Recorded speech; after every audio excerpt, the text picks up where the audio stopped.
This week on City News, we introduced you to Mike Sloan, a terminally ill cancer patient who asked us to document his decision to move forward with medical assistance in dying and to share his story with you once he was gone. This week marks the one-year anniversary of his doctor-assisted death.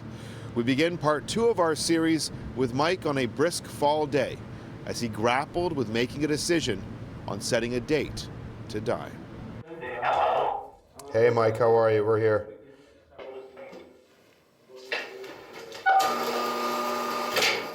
How are you? I'm well, how are you? I'm good, thanks. Nice to see you. Nice to see you as well. We arrived at Mike's London, Ontario apartment on a November morning for our 3rd interview. Right off the hop, he pointed out he'd lost some weight and, per usual, was quick to crack a joke, this time about his new reversible belt. I'm getting a lot of people hitting on me, so there's a real bonus to this. I'm so svelte. I like that word, svelte. Truth is, when we first sat down with Mike in early September, he didn't think he'd make it past October. He'd even tweeted as much. What a relief. It's not like I'm gonna have to buy new snow tires this year. As we started out, there was some joy in pointing out the obvious. You noticed that it's snowing out. They got some snow on the ground. You remember the tweet you sent out about the snow tires? Yes, I thought about that. Sitting down for lunch, we began the difficult discussion of the day. I wouldn't say I'm waiting to die, but there's a bizarre emotional toll that goes along with this. You know, I realize that one of these days I'm gonna have to pick a date.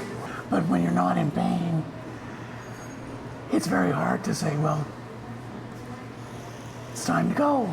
Without medical assistance in dying, also known as MAID, there's a real possibility Mike would die of asphyxiation, as his rare form of cancer closed in around his throat. Another concern of Mike's was waiting too long to pick a date. The law states you must be able to consent to MAID immediately before the procedure begins. Mike was worried he'd nearly lost his chance a few weeks before our interview, when he suffered what he believed to be a minor stroke and was rushed to hospital. My head hit right there. The close call partially impaired his right hand. I mean, I can feel them, but I can't do anything with them. If the episode had rendered Mike unconscious, he may not have been able to move forward with a doctor-assisted death. Being able to choose medically assisted dying kind of sounds like it's walking a tightrope. It is, and I feel very much like I'm on a tightrope. And when do I make the right decision? Tomorrow on City News, Mike's day arrives, though as in birth, some things don't go as planned in death. Still ahead, we'll speak one-on-one with Canada's Minister of Justice, David Lametti, about his proposed changes to MAID rules, which are stirring up controversy from coast to coast.